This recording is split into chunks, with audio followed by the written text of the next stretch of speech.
Good day everyone, my name is Samia Kisha Vasquez. So my topic is about the comparison of adverbs, including their uses, suggestion, and cautions.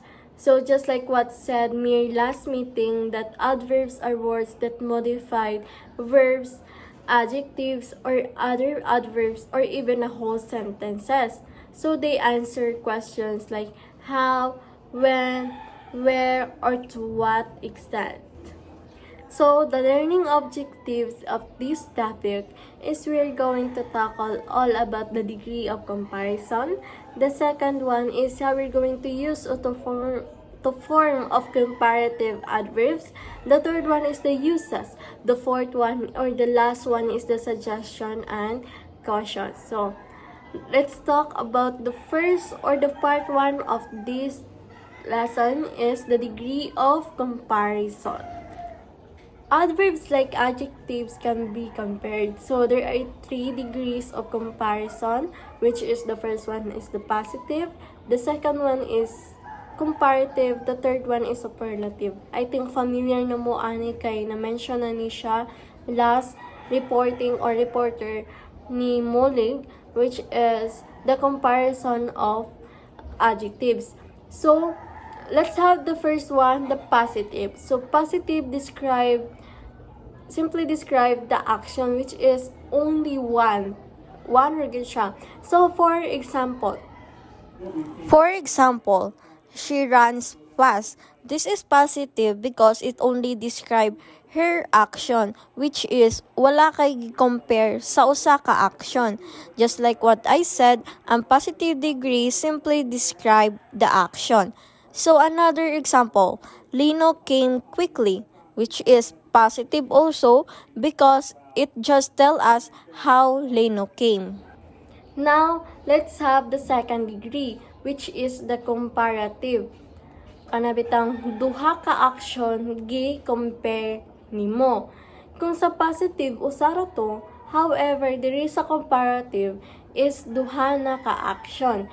So for example, in comparative degree, duha ka action ang imuhang gi-compare. So for example, she runs faster than her brother, which is comparative because it compares her running with her brothers. So another example, Hazel came quickly than John. Comparative also because Hazel action is compared with John's. Now let's have the last degree or the third degree, which is the superlative degree, compares one action with 3 or more. Now let's have the example. So here in superlative degree compares one action with 3 or more. So for example, she runs fastest of all the athletes. Superlative because she is compared with many athletes. So another example, Janie came most quickly of all. Superlative because Janie is compared with several others. Now we are done to the degree of comparison. Let's proceed to how to form comparative adverbs. So easy good kay siya kay nagi siya 3 main ways how to form comparative adverbs. If an adverb has only one syllable, we usually just add er to make it comparative. And also, one-syllable adverbs are formed into comparative by adding the suffix, which is er, and the superlative by adding the suffix est to the end of the word. So for example, sa positive, naatay word nga fast, hard, high. So in comparative, mag-add tag er in the end of the word, which is may mo siyang faster, harder, higher. However, in the superlative, mag-add tag est in the end of the word, which is may mo siyang fastest, hardest, highest. Note also that most one-syllable adverbs have the same form as their equivalent adjectives, so don't let them confuse you. When an adverb has 2 or more syllables like all, which is ly adverbs, we can use make it comparative by adding more in front. Also, we can use the words more and less to create the comparative degree, and word most or least to make it the superlative. So, like for example, in the positive na tayo word dira ang carefully, efficiently, recently. So, in the comparative, we can make it more carefully or less carefully. In the superlative, most carefully or least carefully. Note also that a few adverbs have a formal correct form with ly and an informal form without ly. The same is then true of their comparative forms. Although you may hear some native speakers using the informal form in speech, it is a best avoided in formal situation and examination. So, irregular adverbs are exception to the rules forming adverbs. So, dira, makita ninyo ang the degree of comparison for some of the common irregular adverbs. So, like, for example, kay sa one syllable adverbs kay kung di ba sa comparative kay magbutang tag er in the suffix or to the end of the word. So, kung in the superlative kay magbutang kag est in the one syllable adverbs, however dire is ma-change na siya, even the word. So, like for example, in the positive na atay word dira nga badly, little, well. In the comparative, malahi na gid siya, mahimo siyang worse, less, better. In the superlative, worse, less, best. So, malahi na gid siya. Wala na gid siya nag-follow sa katubitang forming of adverbs. So, nagi siya exception ang irregular adverbs. Note that also there are certain adverbs with two accepted forms. In these cases, they also have two commonly used comparative and superlative degrees. So makita niyo sa positive nga natay word nga cheap or cheaply, quick or quickly, slow or slowly. So in the comparative, may mo siyang cheaper or more cheaply or less cheaply. In the superlative, cheapest or most cheaply or less cheaply. So in the comparative, as you can see, makita niyo dira ang cheaper kay diba ang cheaper nga na er kay belong na siya sa one syllable adverbs, which is to form into the comparative by adding the suffix which is katong er. So may mo siyang cheaper.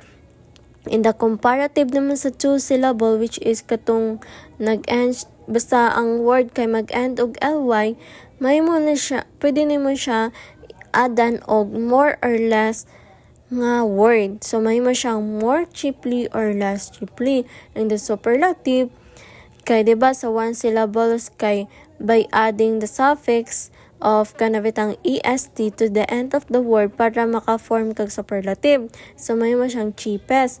Or sa most cheaply or sa less cheaply kay belong man siya sa superlative nga two syllables kay nag-awit man siya og kanabitang ly. So may mo siyang most cheaply or less cheaply.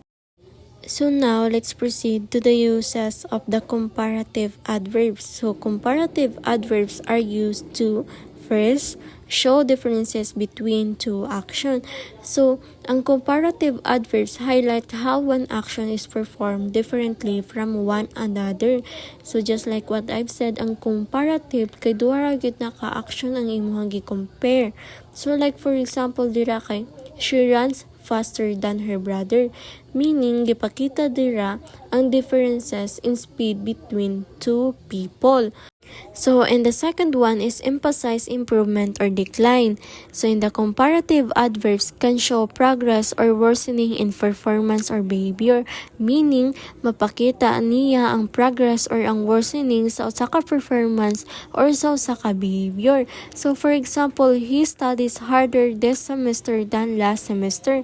So, gipakita or gipa-emphasize nila ang improvement sa subject. So, another example, she sings worse now than before. So, gi-emphasize nila ang decline or ang worsening sa subject. So, in third bullet, express frequency or intensity. So, ang comparative adverbs can indicate how often or how strongly an action happens compared to another time or person. So, for example, she visits more often now than last year. So, gipakita diri ang ka-increase sa frequency. So, that's the uses of comparative adverbs. I hope you take note that 3 so you can know or you know the comparative adverbs. So now let's proceed to the suggestion and cautions. So this is the last lesson of this topic. Now let's proceed to the first bullet. Use comparative for two action only. So meaning, duha ra gyud ka action ang comparative. Duha ra gyud ka action ang imuhang gi-compare. Two action only. So in comparative adverbs are meant to comparing exactly two action or people. So for example, Hazel came more quickly than John. So only Hazel and John are compared. Wrong nang kanang Hazel came more quickly than John and Jenny. Kaya nag-mention naman ka kang Hazel o kang John, nagpuno pa yung ka kang Jenny. So, ma-proceed na siya sa superlative. Now, let's proceed to the second bullet, which is use superlative adverbs are used when comparing one action against many. So, for example, dira kay Jenny came most quickly of all. So, let's proceed to the third bullet, which is place adverbs near the words they modify. So, if the adverb is far from the verb, adjective, or adverb, it modifies. The meaning becomes unclear. So, for example, dira makita ninyo, she answered carefully the question. So, nindot siya paminawan, no? But unclear siya. So, the correct nga sentence is, she carefully answered the question. So now, let's proceed to the last bullet, which is some adverbs have no comparative form, which is or meaning certain adverbs cannot be compared because they describe absolute or fixed situation. Like, for example, there are again, first, daily, yesterday, here, there, now, then, never, sometimes. So in the sentence, she arrived yesterday. So you cannot say more yesterday or most yesterday. Note also that adverbs in their basic forms are known as being in the positive degree. Comparative degree express a higher or lower degree of how an action is performed. And superlative adverbs, on the other hand, are used to identify the highest or lowest degree of how an action is performed.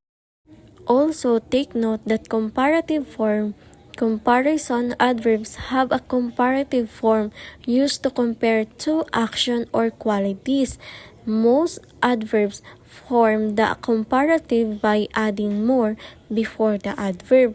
We use comparative adverbs when talking about two action, not three or more action. Comparison is always between two action things or two things.